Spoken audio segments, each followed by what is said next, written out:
ये सतवीर हैं। जब इन्होंने कुमाऊं रेजिमेंट की 7वीं बटालियन को ज्वाइन किया था तो ये एक लांस नायक थे, लेकिन वक्त वक्त पर इन्हें प्रमोशन मिलता रहा और आज ये सेना में हवलदार बन चुके हैं। इन्होंने कभी हथियार नहीं उठाया, कोई जंग भी नहीं लड़ी, लेकिन इन्हें एक आम सैनिक की तरह ही प्रमोशन मिलता रहता है। जी हाँ, एक बकरे को प्रमोशन।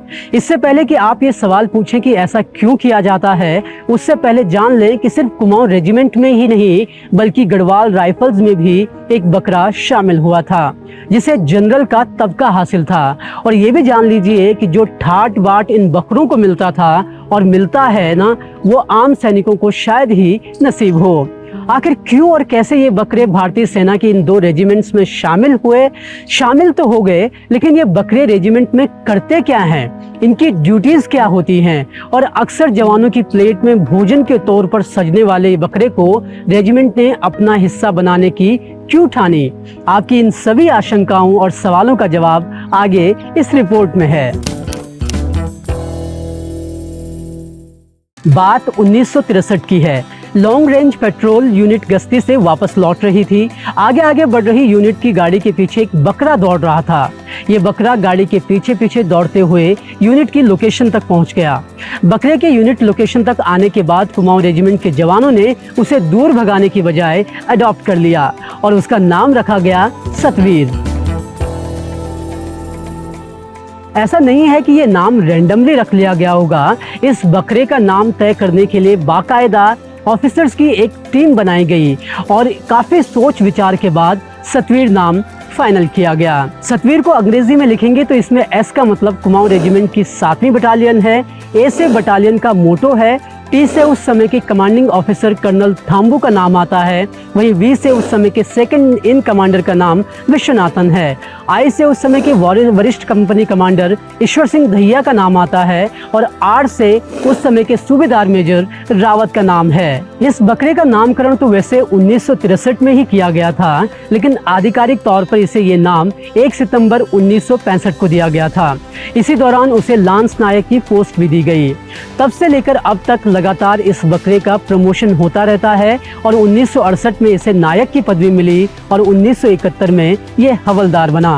हम आपको गढ़वाल रेजिमेंट के बकरे की रोचक कहानी भी बताएंगे, लेकिन पहले आपको बता दें कि कुमाऊं रेजिमेंट में शामिल होने वाला सतवीर कई मायनों में खास कैसे होता है। इन बकरों को भारत तिब्बत सीमा से सटे कुमाऊं क्षेत्र से लाया जाता है। जब ये छोटे होते हैं तभी इन्हें सेना में शामिल कर दिया जाता है। 1963 से लगातार ये परंपरा चली आ रही है और हर 10 साल में एक सतवीर रिटायर होता है और फिर उसकी जगह दूसरे सतवीर को लाया जाता है। इन बकरों से 7वीं बटालियन के लगाव और प्रेम का अंदाजा इसी से लगाया जा सकता है कि इस बटालियन ने खुद को भी सतवीर बटालियन बुलाना शुरू कर दिया है। ऐसा नहीं है कि इस बकरे को सिर्फ प्रतीकात्मक तौर पर रेजिमेंट में शामिल किया गया हो, ये भी आम सैनिकों के साथ ट्रेनिंग करता है। सतवीर की सुबह की शुरुआत होती है आम सैनिकों के साथ फिजिकल ट्रेनिंग से। वो सुबह की दौड़ लगाता है और सुबह सुबह वो कमांडिंग ऑफिसर को रिसीव भी करता है। कमांडिंग ऑफिसर को सैल्यूट और हैंडशेक करता है और बदले में कमांडिंग ऑफिसर सतवीर को बिस्किट्स खिलाते हैं। सुबह की दौड़ के बाद सतवीर इवनिंग परेड में भी शामिल होता है। इसके अलावा सतवीर की जो अहम जिम्मेदारी है वो है वीआईपी गेस्ट को रिसीव करना।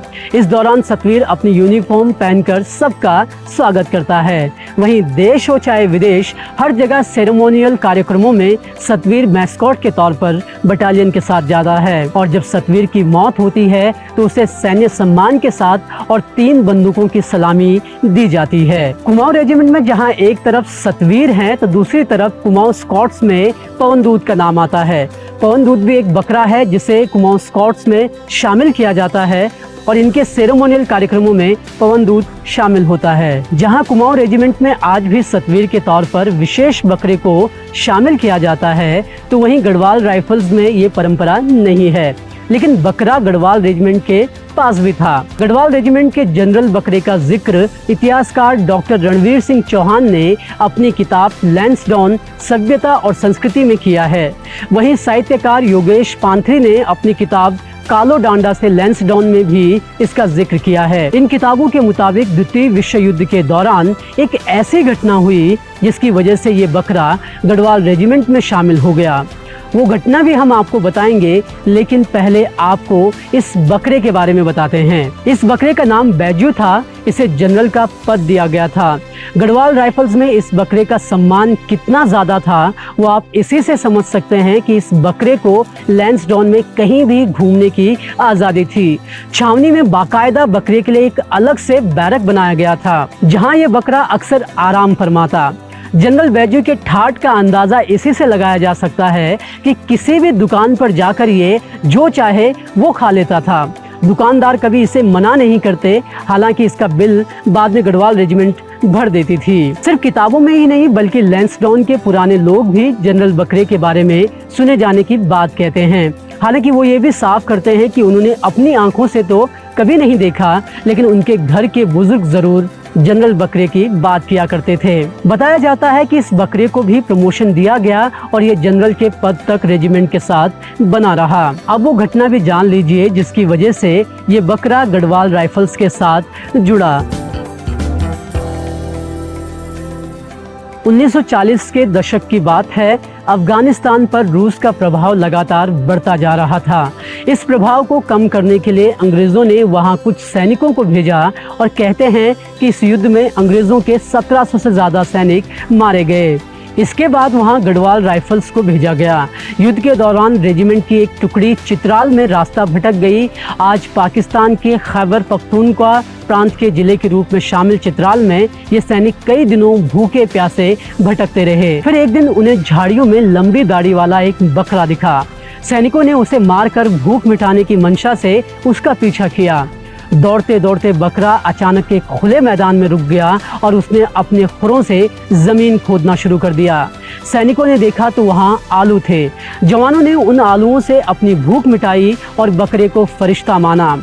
रेजिमेंट उस बकरे को अपने साथ लेकर आई और जब तक वो बकरा जिंदा रहा तब तक उसको लैंसडाउन में ही सैन्य सम्मान के साथ रखा गया। सिर्फ कुमाऊं रेजिमेंट और गढ़वाल राइफल्स ही नहीं बल्कि आर्मी मेडिकल कॉर्प्स ने भी एक बकरे को अपने मैस्कॉट के तौर पर शामिल किया है। 2021 में 30 मार्च को जब एएमसी ने अपना फाउंडेशन डे मनाया तो इसके बैंड की अगुवाई मुन्ना हवलदार ने की। मुन्ना हवलदार नाम का ये बकरा मारवाड़ी नस्ल का है। बताया जाता है कि 1951 में जब ग्वालियर की राजा की सेना भारतीय सेना में शामिल हुई तो उनका बैंड भी एएमसी का हिस्सा बन गया। इस दौरान ग्वालियर की राजा ने ये बकरा एएमसी को भेंट स्वरूप दिया।